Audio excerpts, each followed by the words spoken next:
नमस्कार मित्रांनो. आज आपण तुम्हाला एक खारघरचा हिडन स्पॉट दाखवणार आहोत. त्यामध्ये म्हणजे बरेच खारघरच्या लोकांना माहिती असेल, पण जे खारघरच्या बाहेर राहतात आणि नियर बाय राहतात, मे बी त्यांना माहीत नसेल. तर आपण दाखवूयात आणि नक्की तुम्ही व्हिडिओमध्ये कमेंटमध्ये सांगा, व्हिडिओ पूर्ण बघितल्याच्या नंतर, तो जो खारघरचा स्पॉट मी तुम्हाला दाखवतोय तो तुम्हाला माहिती आहे का, की किंवा तुम्ही तिथे कधी व्हिजिट केलंय का? व्हिजिट केलं असेल तर नक्की कमेंट्समध्ये सांगा तुमचा एक्सपिरियन्स आणि आपल्या व्हिडिओला सपोर्ट करा. आपण सोलो ट्रॅव्हल करतोय कारण हे खारघरमध्येच आहे. खारघर सेक्टर 35चा जो चौक आहे तिथून टाटा हॉस्पिटलच्या पुढे लेफ्ट मारायचा आणि आतमध्ये तुम्ही ओवे गावाकडे लाईक पुढे जायचं आणि तुम्ही बघू शकता आतमध्ये आल्या आल्या तुम्हाला किती सुंदर असा नजारा भेटतोय. तिथे जायला आता चांगला रस्ता आहे. सो तुम्ही तिथे डायरेक्टली गाडी किंवा बाईकने जास्त प्रेफरेबल आहे, कारण बाईक डायरेक्ट डॅमच्या जवळ जाते. हे आता आपल्या समोर जे ओवे गाव आलेलं आहे, ठीक आहे. सो इथून आपल्याला गावाच्या राईट साईडने जो राईटला रस्ता दिसतोय तिकडे जायचंय.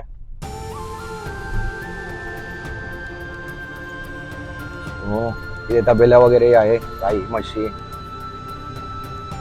आपल्याला खारघरमध्ये सिटी प्लस गाव दोन्ही अनुभवतात आणि बघू शकता तुम्ही किती म्हणजे छान असं वातावरण आहे. इथे बरेच कन्स्ट्रक्शन चालू आहे, पण तरीही अजूनही तेवढंच निसर्गरम्य वातावरण आपल्याला बघायला भेटतंय. तो आपण पोहोचलो बघा. तुम्हाला आता मी सुंदर नजारा दाखवतो. हे बघा, इथे जाताना थोडस हळू जा, गाड्या वगैरेही जातात इथे. नेक्स्ट पहिल्या आतमध्ये पण गाड्या लावायला जागा होती, पण आता इथे काहीतरी पाईपलाईनचं काम चालू आहे.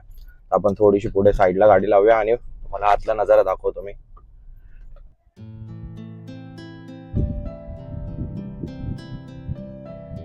सो बघू शकता किती सुंदर डॅम आहे आणि शांत वातावरण आहे इथे. पावसाळ्यात थोडासा डॅम भरलेला असतो, तर इथे तुम्ही साईडला थांबू शकता, पण तुम्ही आतल्या साईडला जाऊ शकत नाही. आपण डॅमकडे जायचा प्रयत्न करूया, चला. सो ऊन असल्या कारणामुळे आपण छत्री पण कॅरी केले. आता दुपारचे 3:30 ते 3:45 वाजत आलेत, तरी खूप ऊन आहे. पण सुंदर जागा बघण्यासाठी थोडंसं उन्हातही आपण येऊ शकतो, कारण जर तुम्ही इव्हिनिंगला आलात तर थोडीशी गर्दी असते इथे आणि शांत वातावरण बघायला भेटत नाही. सो तुम्हाला थोडंसं पुढे जाऊन दाखवतो. खूप सुंदर वातावरण असतं इथे आणि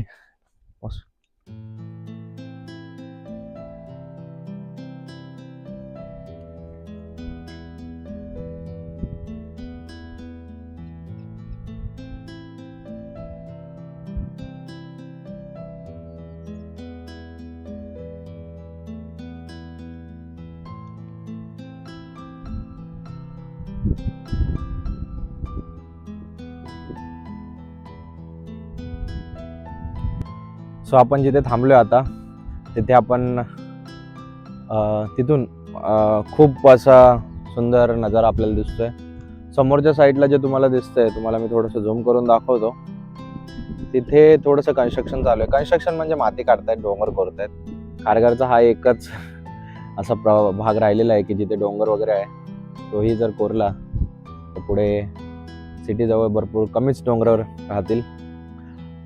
पण तुम्हालाही माहिती आहे, आधुनिक भारताला ह्या सर्व गोष्टींची जरूरत आहे. त्यामुळे हे कन्स्ट्रक्शनचे कामं किंवा नवीन जे इमारती बनतात त्यांना मातीची गरज असते, त्यामुळे हे डोंगर कोरले जातात. सो एक नवीन न्यूज आपल्याला समजलेली आहे. पावसाळ्याच्या वातावरणामुळे आणि पनवेल महानगरपालिकेने हा जो डॅम आहे हा पर्यटनासाठी बंद केलेला आहे. सो आपण इथे आता काय करू शकत नाही, गव्हर्नमेंटने बंद केलाय. सो तुम्ही इथे येऊ शकत नाही. आता जरी आलात तर तुम्ही स्वतःच्या रिस्कवर येणार आणि पोलीस कारवाई वगैरे होते. आपण इथे जे फॉरेस्ट ऑफिसर आहेत त्यांच्यासोबत बोलणं केलं. सो त्यांनी आपल्याला अशी इन्फॉर्मेशन दिलेली आहे की हा जो डॅम आहे हा पर्यटनासाठी बंद आहे सध्या, कारण इथे बरेच शाळकरी मुलं वगैरे येतात, पोहण्याचा प्रयत्न करतात आणि त्यांचा जीव जातो. त्यामुळे हा जो डॅम आहे हा पनवेल महानगरपालिकेने सध्या बंद केलेला आहे. पण जर तुम्हाला विरंगुळा आणि खूप चांगलं नेचर बघायचं असेल तर तुम्ही ह्याच्या मागे जे आपण डोंगर बघितले मागाशी तिथे येऊ शकता. तिथे तिथे छोटे छोटे धबधबे वगैरे आहेत आणि तिथे तुम्ही तुमचा टाइम स्पेंड करू शकता. आता गाडी रिटर्न वळवणार आहोत, बघू शकता तुम्ही. पण बरोबर आहे, सरकारही काही चांगले पावलं उचलत असेल. आता आपण पाण्यासोबत खेळत नाही म्हणून आपल्याला काही वाटत नाही, पण काही मुलं येतात, लहान मुलं असतात, लहान वयाचे असल्यामुळे थोडेसे समंजसपणा दाखवत नाहीत आणि पाण्यात उतरतात आणि त्यांचा अपघात होतो. त्यापेक्षा जे गव्हर्नमेंटने काही पावलं उचललेले आहेत त्याचा आपणही सन्मान राखूया आणि आपण रिटर्न जाऊया. डॅमचं जे पाणी आहे ते खूप लांबपर्यंत असतं. आपल्या मागे जे बघताय तो जो डोंगर आहे तिथपर्यंत डॅमचं पाणी जातं मागे, आणि खूप मोठा डॅम आहे. पण बरेच इथे गव्हर्नमेंटचे काम वगैरे चालू आहेत आणि इथून माती काढून मे बी कुठेतरी ते सप्लाय करत असतील, डोंगर फोडतायत. पण हा जो डोंगर आहे, हा जो भाग आहे, हाही सह्याद्रीचाच आहे. हा रायगड जिल्ह्यामध्ये पडतो आणि तुम्ही बघू शकता की आपल्या खारघरमध्ये किती सुंदर असे नेचर आहे. माझ्या मागे तुम्ही बघा. पण तुम्हाला फिरायचं असेल तर मे बी फक्त डॅमचा विचार न करता तुम्हाला जर असा निसर्गात थोडासा टाइम स्पेंड करायचा असेल किंवा तुम्हाला थोडासा वेळ घालवायचा असेल तर तुम्ही नक्की इथे येऊ शकता. भले तुम्हाला डॅम कडे जाता नाही येणार, पण डॅमच्या बाजूला बरेच डोंगर आहे आणि पावसाळ्यात तिथे छोटेसे धबधबे असतात जे तुम्हाला रिस्की नसतील आणि त्यामुळे तुम्ही म्हणजे सेफली म्हणजे प्रवास करू शकता, सेफली तुम्ही एन्जॉय करू शकता. आणि कारण आपण आपल्या सेफ्टीची काळजी घेतली पाहिजे. त्या सूचना दिल्यात त्यामुळे आपण डॅम मध्ये प्रवास केला नाही आणि तुम्हीही करू नका. गव्हर्नमेंटच्या सूचनांचं पालन करा. पण जर तुम्हाला फिरायला यायचं असेल खारघरमध्ये तर खारघरच्या हा डोंगर भागामध्ये तुम्ही येऊ शकता. पण अशा ठिकाणी कुठेही तुम्ही वरती चढू नका की जिथे तुम्हाला तुमच्या जीवाला हानी होईल. आपण शहरात सुख शोधायला जातो पण शेवटी सुख गावाकडेच भेटतं. जे वातावरण हवं असतं ते गावच्या मातीतच भेटतं. ब्लॉग आहे आपला, खूप छोटा ब्लॉग होता.